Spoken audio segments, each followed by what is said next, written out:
عربية قلبي وروحي أحرفي ولساني وبرکاتہ دوستوں، میں ہوں محمد ساجد اور آج کی اس ویڈیو کے اندر آپ سب کو خوش آمدید۔ دوستوں، پچھلی ویڈیو کے اندر ہم نے بات کی تھی چائنیز زبان کے نام کے بارے میں اور کریکٹر کیا ہوتا ہے اور پھینین کسے کہتے ہیں۔ دوستوں، پچھلی ویڈیو سے یہ بھی ہمیں معلوم ہو گیا کہ ہم ابھی کریکٹر نہیں پڑھ سکتے اور اس کی وجہ بھی معلوم ہوئی کہ کیوں نہیں پڑھ سکتے۔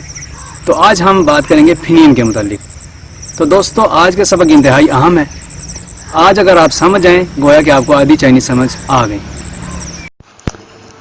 تو دوستو، آج ہم بات کریں گے پھینین کے بارے میں۔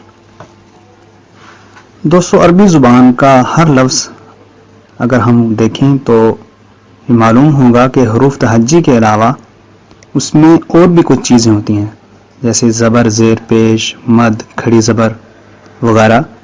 تو عربی کا ایک لفظ کئی چیزوں سے مل کر بنتا ہے۔ اسی طرح جو پھینین لفظ ہوتا ہے وہ پھینین لفظ بھی تین چیزوں سے مل کر بنتا ہے: انیشیل، فائنل اور ٹون۔ اس سے پہلے کہ ہم اس کی وضاحت کریں تو پہلے ہم یہ جان لیتے ہیں کہ پھینین لفظ ہوتا کیسے ہے۔ تو دوستو، یہ آپ تصویر میں دیکھ رہے ہیں نی، ہاؤ، ما، یہ الگ الگ تین پھینین لفظ ہیں۔ نی ایک، ہاؤ دو اور ما یہ تین پھینین لفظ ہیں۔ تو دوستو، پھینین جاننے کے بعد اب ہم بات کرتے ہیں کہ پھینین میں تین چیزیں کون کون سی ہوتی ہیں۔ پھینین کے اندر ایک چیز انیشیل ہوتی ہے۔ انیشیل کہتے ہیں جس حرف سے پھینین شروع ہوتا ہے، مطلب پھینین کا پہلا حرف، وہ انیشیل کہلاتا ہے۔ جیسے آپ دیکھ رہے ہیں تصویر میں وضاحت کی گئی ہے کہ نی پہلا جو این ہے یہ انیشیل ہے۔ اور دوسری چیز ہوتی ہے فائنل۔ فائنل کہتے ہیں انیشیل کے بعد والے حرف کو، چاہے وہ ایک ہو چاہے دو ہوں، مطلب انیشیل کے بعد جتنے بھی حرف ہوں سب کو فائنل کہیں گے۔ جیسے نی، اب نی این کے بعد آئی ہے تو آئی فائنل ہے۔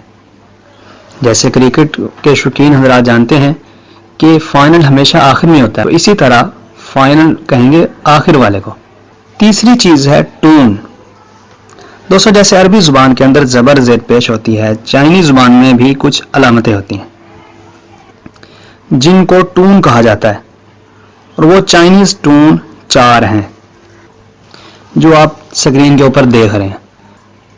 تو دوستو، ان کو پڑھنے کا طریقہ انشاءاللہ ہم اگلی ویڈیو کے اندر جانیں گے، لیکن یہاں یہ جان لینا ضروری ہے کہ یہ جو ترتیب ہمیں نظر آ رہی ہے 1 2 3 4 یعنی 1 2 3 4 جو لکھا ہوا ہے یہی ان کی ترتیب ہے۔ اگر پوچھا جائے کہ پہلی ٹون تو آپ کے ذہن میں یہ پہلی آنی چاہیے جس پہ نمبر 1 لکھا ہوا ہے، دوسری ٹون، تیسری ٹون اور چوتھی ٹون، یہی ان کی ترتیب ہے۔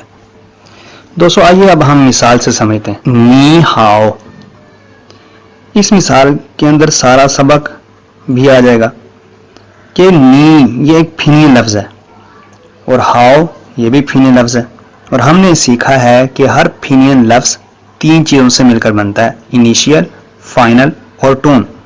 تو دوستو، یہ اب آپ خود سوچیں گے، حل کریں گے کہ ان میں کون سا انیشیل ہے، کون سا فائنل ہے اور کون سی۔